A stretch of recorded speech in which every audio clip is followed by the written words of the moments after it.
आचरण है जिनको हम करके अपनी आयु को नष्ट कर देते हैं, अकाल मृत्यु को प्राप्त हो जाते हैं, भयंकर अशांति दुख आदि प्राप्त होता है।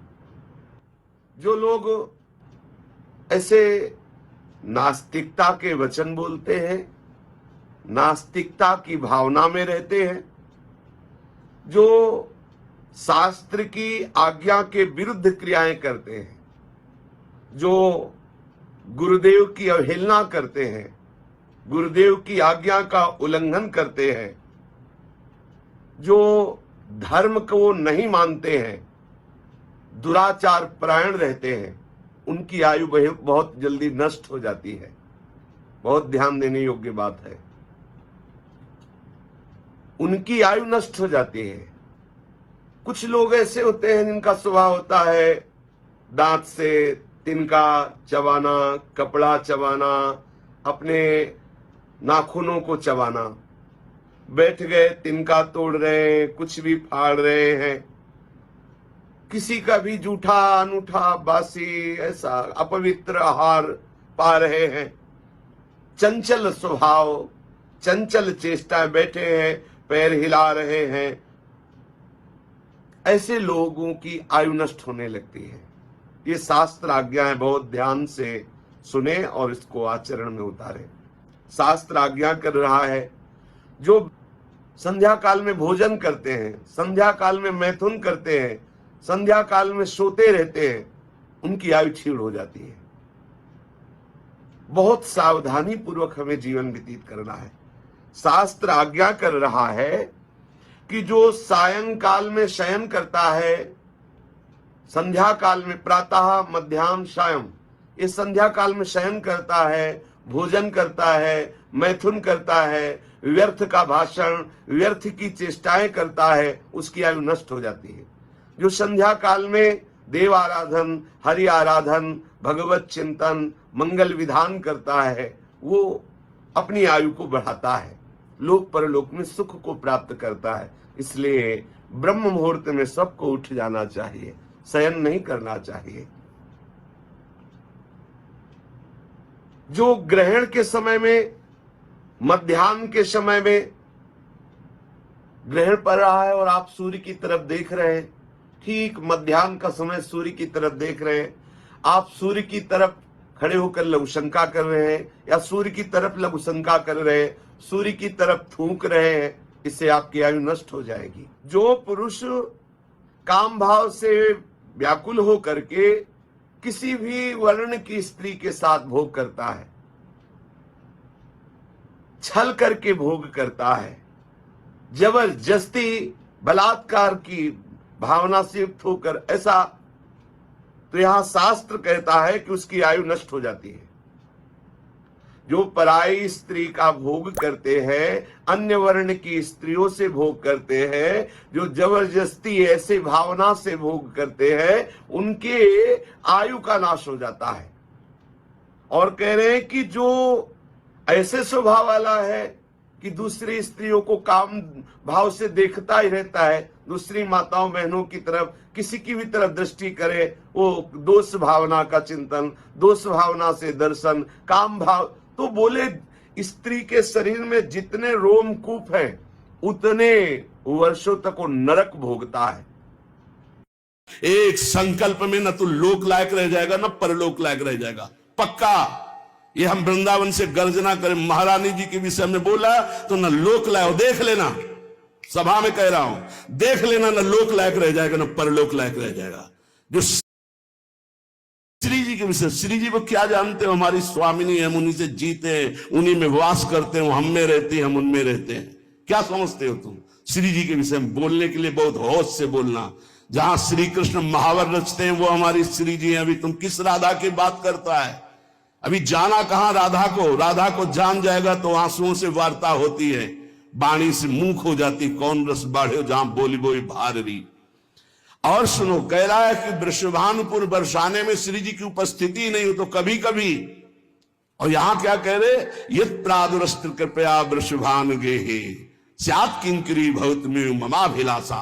जो प्रकट हुई वो सदा प्रकट है, लाडली जो महल में नित्य विराजमान नेत्र है उसके कभी गया बरसाने, देखा है कभी श्री जी को? राधा बाबा ने देखा तो बात कर रही थी श्री जी, राधा बाबा बात कर रहे थे, और जितने प्रेमी जन उनसे श्री जी बात करे। क्या जानते हो तुम? कैसे तुम्हें बताऊं ये हृदय की बात कि हमारी लाडली जो क्या है? ये चापलूसी संसार वालों को तुम रिझा सकते हो, लेकिन कभी श्री जी के विषय में कोई ना बोले, नहीं ऐसा ना समझे उनकी ऐसी शक्तियां हैं कि तुम किसी का देख लेना किसी काम का नहीं रह जाएगा। ये सांप नहीं है, ये परिणाम बोल रहा हूं, माइक से बोल रहा हूं, चिल्ला के बोल रहा हूं, कोई नहीं बचा सकता उसको। या तो जाए बरसाने और साष्टांग दंडवत होकर महारानी जी के सामने घुटने टेक दे कि मेरे से गलती हो गई, मैं आपकी महिमा को नहीं जानता, तो अत्यंत दयालु कृपालु लाडली क्षमा। अगर ऐसे तुम बोलना चाहते कि जो चाहो बोल लो, राधा किशोरी बड़ी भोली भाली है, हाँ है बहुत भोली, लेकिन उनके सेवक ऐसे काल के भी काल महाकाल सेवक हैं, पीकदानी लिए खड़े रहते हैं श्री कृष्ण। ऐसे शब्दों का उच्चारण कभी न करे जिससे भावनाओं में ठेस पहुंचे। बहुत बड़ी ठेस पहुंची हमारी हृदय में, हमारी लाडली जी के विषय में नहीं।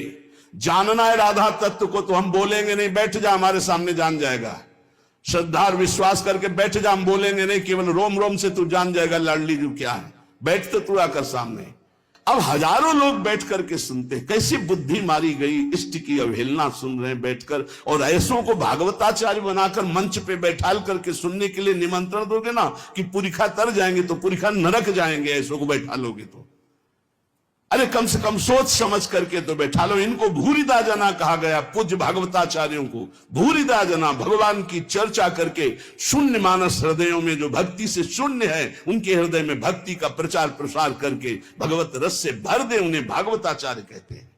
उन्हीं के हो करके उनका जस गाते हो, इसलिए सब तुम्हें नमन करते हैं, और उन्हीं को तुम बेवकूफ कहो और उन्हीं को तुम गालियां दो। कैसे बुद्धि भ्रष्ट हो जाती है जब कुदान जाती है, दान में जब कुधान आता है तो उनकी कैसी बुद्धि भ्रष्ट हो जाती है, अपने को बड़े महापुरुष माना जाता है। हम भागवताचार्यों से हाथ जोड़कर प्रार्थना करते हैं, हमारी बात जिनके कानों में यहां सुनाई दे रही है, जहां भी सुनाई दे, आप बहुत बड़े भूरिदा जना कहे जाते हो। शास्त्र में जो बात अधिकारी है सुनने का वही सुनाया जाता है। गुरुजनों के चरणों में बैठकर जब भागवत सीखोगे तब आपको पता चलेगा कि शास्त्र की अधिकारानुसार उपदेश दिया जाता है, नहीं तो भगवत लीलाओं का गायन किया जाता है। जिन लीलाओं के श्रवण कथन से चित्त आकर्षित होकर भजन में लग जाए, प्रभु में लग जाए। कहते हैं प्रिया प्रीतम का विवाह नहीं हुआ। पाताल खंड में पद्म पुराण में पढ़ के देखो, बंशी बट में जहां बट है उस वट के नीचे ब्रह्मा जी ने ब्याह किया प्रगट लीला में, अवतार लीला में। हमारे निकुंज लीला में रोज ब्याहुला होता, हमारे यहां रोज ब्याहुला होता। सखियन के उर ऐसी आई, ब्याह विनोद रचे सुखदाई। कहां हो तुम? प्रीति का ये स्वरूप है हमारे प्यारी जो प्यार। उदाहरण देता है 16,100, ये शक्तियां हैं। रुक्मिणी जी महालक्ष्मी का अवतार हैं, पृथ्वी का अवतार सत्यभामा जी, अंबा जी का अवतार जाम्बवती जी, और सब ये शक्तियां हैं अवतरित होकर 16,108 स्वामी की सेवा में विराजमान। श्री जी शक्ति नहीं है, श्री कृष्ण यहां शक्ति शक्तिमान के रूप में नहीं, श्री जी लालजू के हृदय का प्रेम है। इसी महाप्रेम की आराधना स्वयं श्री लालजू महाराज करते हैं।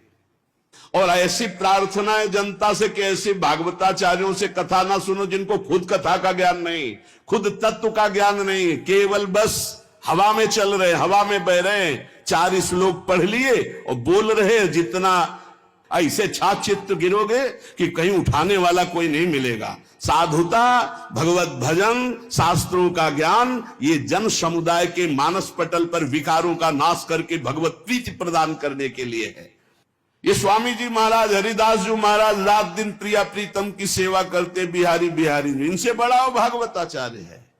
ये हरिवंश महाप्रभु, हरिराम व्यास जी, सनातन जी, रूप जी, श्री गोपाल भट्ट जी, बड़े बड़े महापुरुष जो प्रिया प्रीतम को देख रहे हैं, ये अंधा क्या देख पा रहा है? ये देख पा रहा है कि राधा कौन है, कृष्ण कौन है। बड़े बड़े महापुरुषों ने भगवत चर्चा की है। श्री गदाधर भट्ट जी ने, बड़े बड़े महापुरुष श्री श्यामचंद्र डोंगरे जी ने, बड़े बड़े महापुरुषों ने चले एक भी शब्द के मिस्टेक दिखा दो। पूज्य भाई जी से हनुमान प्रसाद पोद्दार जी की कलम से विश्व पावन हुआ है और होता ही रहेगा। एक मिस्टेक दिखा दो। पूज्य स्वामी श्री राम सुखदा एक मिस्टेक दे। ये जो भागवत को जानते भी नहीं है, भगवान की महिमा को नहीं छू सकते हैं, वो चले हैं प्रवचन करने और राधा किशोरी के विषय में। कौन ऐसा भागवताचार्य है जिसका भरण पोषण विश्वम्बर भगवान के जस गायन से ना हुआ हो? आप उन्हीं की निंदा करोगे, आप उन्हीं की अवहेलना करोगे, आप उन्हीं का इस तरह से बर्ताव करोगे और अपने को तुम कहते हो भागवत प्रवक्ता। भागवत प्रवक्ता परमहंस श्री सुखदेव जी महाराज ने जो बोला, जो भगवान व्यास देव जी ने बोला, जिसको 7 दिन में सुनकर धुंधकारी परम पद प्राप्त हुआ, परीक्षित परम पद को प्राप्त हुए, उनको तुम उनके बीच में ऐसी बातें सुनाते हो। एक भी शब्द भागवत का हो उसमें तो बताओ हमें।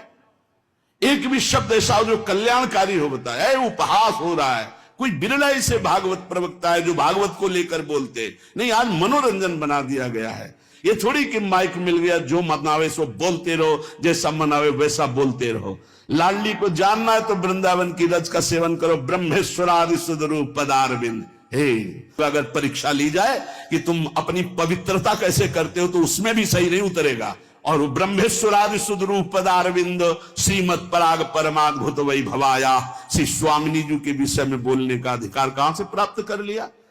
इसलिए हमें श्रोताओं से केवल प्रार्थना है, आप कभी ऐसी सभा में जहां भगवत चर्चा के विरुद्ध बात हो रही हो, स्वामिनी जी, श्री राधा किशोरी या लालजू महाराज, चाहे वो राम रूप में हो चाहे सिया रूप में हो, हमारे ही प्रीतम है, अगर किसी भी भगवान की अवहेलना की बात हो रही हो तो उस सभा में गरज कर खड़े होकर विरोध करके चल देना चाहिए। नहीं तो उस सभा में बैठने के कारण भीष्म आदि के बाणों से छेदे गए शरीर, जिस सभा में भगवान की निंदा हो रही, प्रभु की अवहेलना हो रही, भक्तों की निंदा हो रही, ऐसी सभा में बैठने वाले के सुकृत नष्ट हो जाते हैं। उसको चाहिए या तो सभा का त्याग कर दे या बोलने वाले का मुंह बंद कर दे।